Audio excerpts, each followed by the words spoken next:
Era senti kwa situaso e na okay tiafa na sekese koma 97.1 openi amo ene wadwefo ede masesa no pen so magebre na mofa newspaper headline afi Adom online headlines ni nyina so live enso yefa daily graphic de bokata enso share asia o se 2020-2024 elections violence 21 corporate face trial 15 deaths 39 injuries recorded.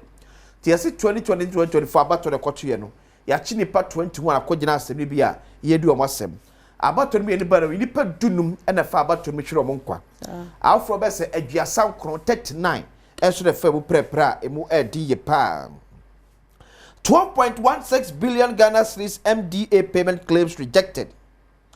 Verification window opens until November. Enti amanfo omufa akwati kwan so ohun sika sam kontabuo anko ye no abampen fo se bia konyam de amamo biem eso obi a o receive bia metimi a confirm o sika ye be check na anyone fabra yes ada sa deadline ko we na se enu anu ye fa ne se wabo man ne krodom daily graphic de bokata ena de we e ba no pay the daily gist Galamsey MP hot dragged to court for attacking soldiers.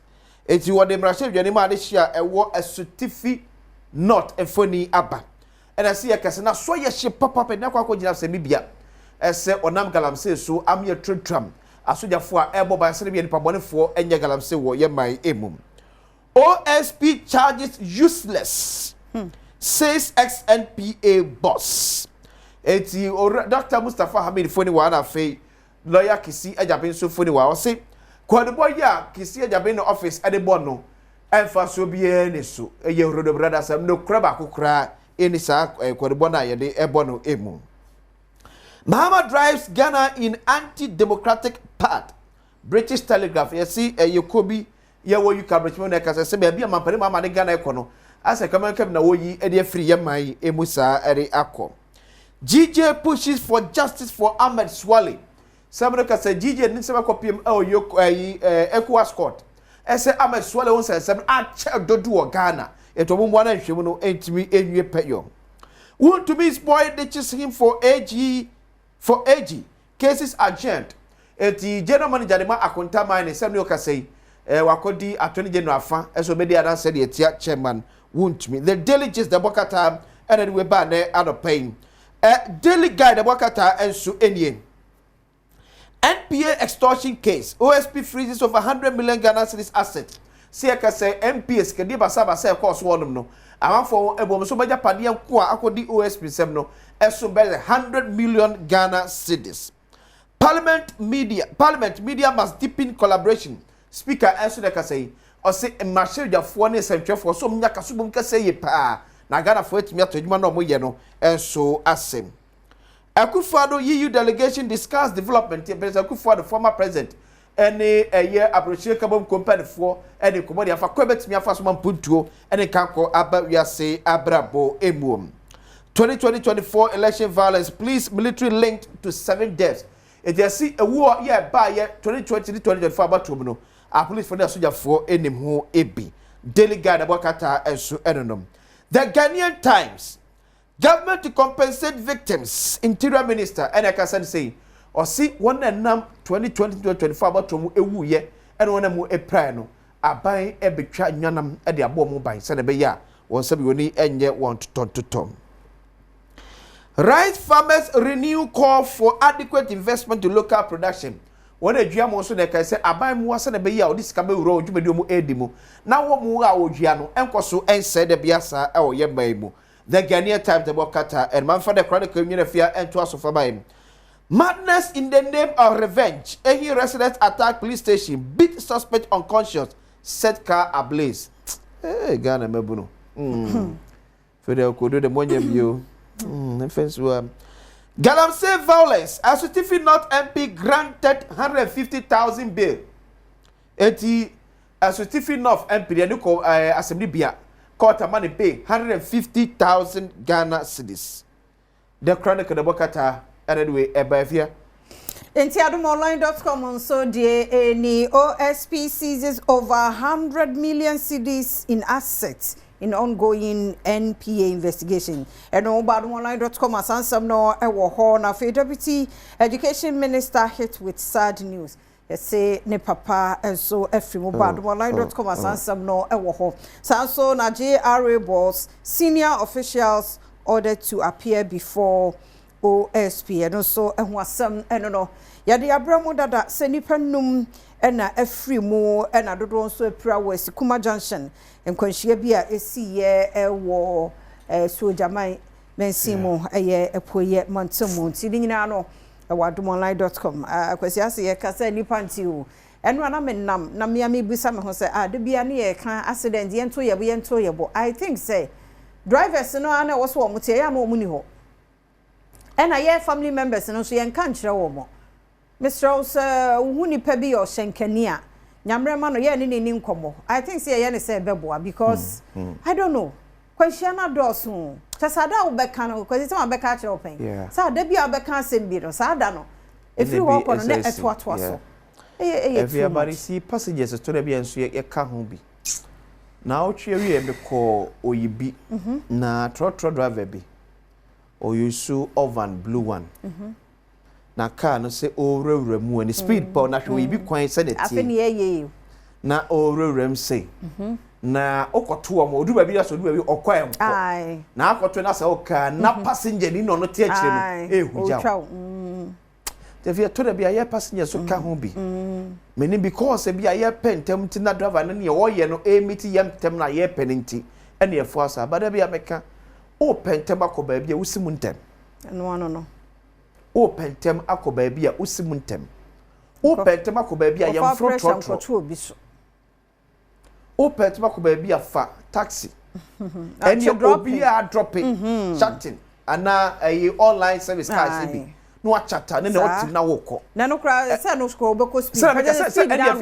o se ne dia wo beka wonyina emfa obi onya wa no aka se ube delay se ye passengers so ya me ya no amenimu because me sin kwanhia odu afia esi the passengers na tim on pese ka kire se wonim se shake speed no ko na no odiana serious o serious the police checkpoint so wo bia odo na wo ye kwafa se ba kra to Kumasi kwan. Share the number of police checkpoints also. How many passengers na do catch police for say na driver air drive enkoye. Enkasa. Obi aka na no atum. A hard dream. Wo na abepra. Wo a ticket mu no na abepra. Nyame amfafia wo na abewu. Etu ye passengers so ye fia no tum. Na ye nso ye nim bia amanfo kasa ne age agire mu koma driver no na wo pentem asin pato wo pentem a fa tata taxi. For plane. Ana fa plane ko. Netu. Enkwahia ne do. Yes, equation here too much. Enya dia ye to be control. Na ho na e cause enkwahia. Na nya ye yankasa. Momianto ye bo na nkrofo ade hye papa bi na mo because ye be nya obi di ahye no. Bayifo bi di ahye no. E na bro nyeba. E na bro nyeba. Ye nko na bro nyeba ye mahim.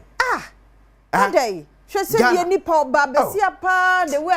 Chese car no o ya no bi akobra car. O ya no bi akobra. Tipa trucks is so ni a triangle bia wo ho like bibia nya adwumanti esum wo mu kura wo hu hwe yesra mo mi nyina ye nye se de na kasa na do so and no so ye nyina so ka ho bi na bedua yes sign contract say car say kwa ho ye ma nweko meto Ghana force ye ntia say that because if you said the contract oba bedidi ho but ade e be save ye nkwa and no na makra Kumasi highway isu a until say a contract and share start ama sama quantipo so ubeduna cars no a break it down si wono esre edru na say wo kona so life emunye du kakra bia na de akwa mu esre mo ni ye ma ye nyi cars ni from Ghana force that because ye bo bi contract esre mo ni die mo mi ento ye o ma na ka wo bi akwa ni nyen so se ekuyen then ye di ase ye nko ye besa esre ni die mu a drobafo na America na kwese me se wo mu a adrobafo na ye hwom sesi wo mu ni ho enti mo ye yire nom ye wofa se nom ye ma mo ne dadi nkasa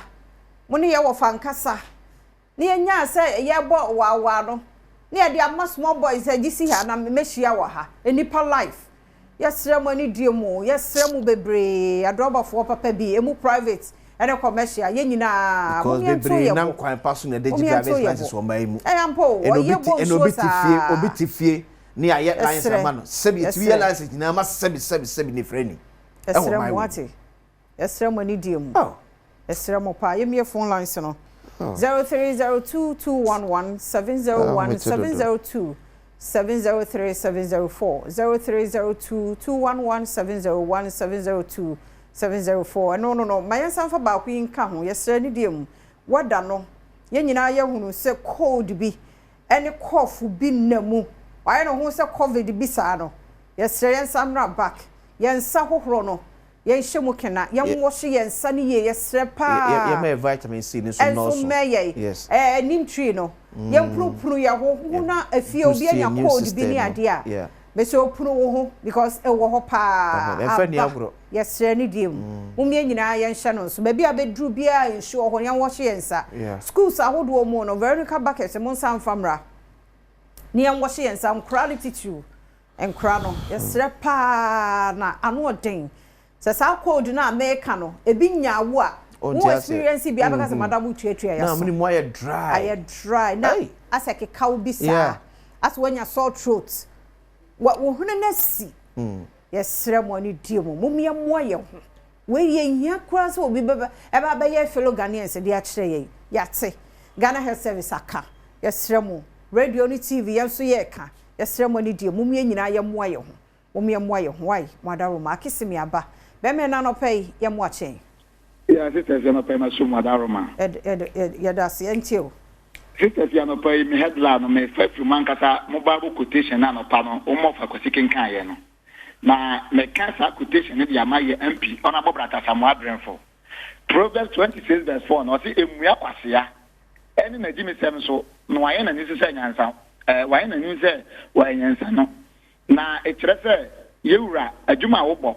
A will be say or friend ho eye 2020 chairman no kura wontimi mo say adwuma mu kwata no fata quotation we na wo wia wo ba se wa wo ti bua kwasea eni na jini se nso no why na nu say nyansanfo na se yewura ona brata Samuel Adrenfo wo ba adwuma se da bia kiss me wo hu na o kana wo adwuma we no obebua ta kwasea no eni na jini se nso na ofa kwasi bibia se hwebe kwa atronsu o ma ya die bi sunukun bi a okura ti abete shock atronsu so mo mpe galam sei e wo mukrom ho e wo se hwebe kwai e ma kwa benane e di machine akosi ho so pese o 2 galam sei maburu na sore ase na maburu ni nya support bia nti mesre yewra roja asare tando national security coordinator a ono de o si wo kun galam sei a wo se wo mpe galam sei no omra tronsu na tronsu galam sei for no youth for mani abre na mrepa mididiri no be mamo na ni pa yen call 2 p.m. ho be me na no pay ye mo ache Meje oso mini aba papa bi. That's it. Ora ma yentio.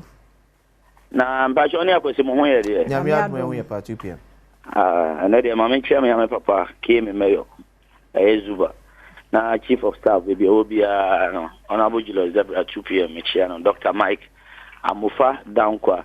Ana adwumawura Honorable Joseph Amankwa adwumawura e mamponten MC. Mini aba anopai de Mesre His Excellency Goodluck Obama, John Dramani Trump, Kwame, Abebio Mahama, and then me Boko DVL ho. Say Mesre ye. And before I down on, say na kwasika no. Share obiti the TV license kra no di twika. Yema ye ni nko ho. Na share unmi say obeti na ka mo bi okra road science na esi kwa ho kra no. Wadu end of 50 no. Onimo enu answer wo twam.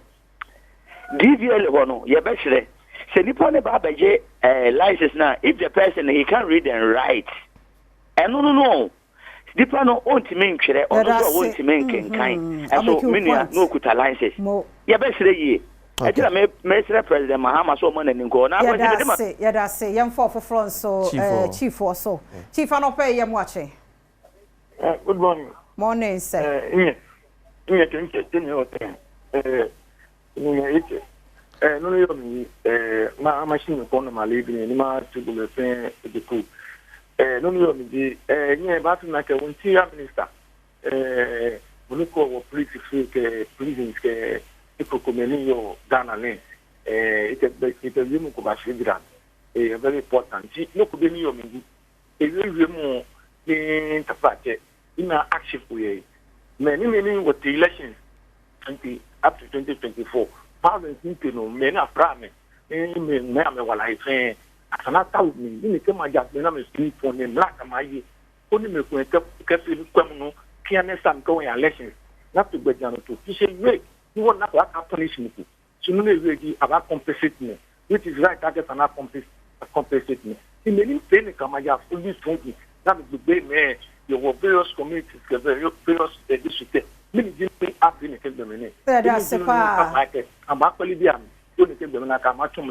yeah that's a pa until no the interior minister be kan you no can be I say on more investigation for election violence no ho dan say oye o tuam patade bia ma obi but I think say ni nyina wo aha anti chief here that say ofofro so nana boama nana no pay yam wache mejo so afia yeah that's it now o hwe free here no pay me ro man pontun so sisi yo okay akwasi ma menchi ao mejo so nana me so say 20th of November ye hwe nim so beba Martin na nana jini boatin na ya hwe ne ye bibia kamanti oba afia brao Martin mo ba fon afia brao me hwe monim awazi mame na mo ase wa no pe mo nsam amaka ho na mi wo how kakra bi okay me driver ni bi na roadway ewu na ye say onkonkutwa o hot na o ko o se network nye ye de yakọ network nye afi du se network ba o se panachi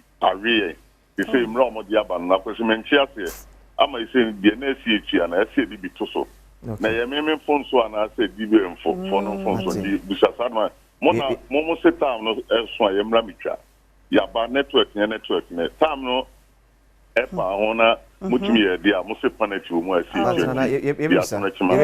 yebisa yada say jama so aba jama ye mo akwa be good morning sister here ejo so oni en last caller yentio ka chiri no bacho jamale ni medu odu o mate okay edika ma mche chief of staff honorable Julius Dabra na mchia kwa bere is MC honorable Joseph Amankwa na mchia kumasi mayor Kenzuba sister here dana no enema bebre wo ha wase yetesa na ya constitution ne samete se so mo ye ho adwuma na nema bebre wo ha wo mo so mo ye ho adwuma because nema do ye na yin na ye hu senye enso ye ko de enso ka kan obi se pekin na adane asem the corruption pa e sika ku gura nso Ghana tembia ye ho kire ye nema what ye ye na ye hia kwa ye na ye hia we abadi ba ye be complain ye pewe nso be wie kire na sika ni na akwa akodi okobra ne boto nti sa ade ne de wo se ye sika constitution no bia Ghana sika akodi wo bia na ye fa kwa bia wo se wo mfa so bia no moje just here wo kurom ha no bia yi $2 million se me kwa sky train tire ya ye hu sika so ye hu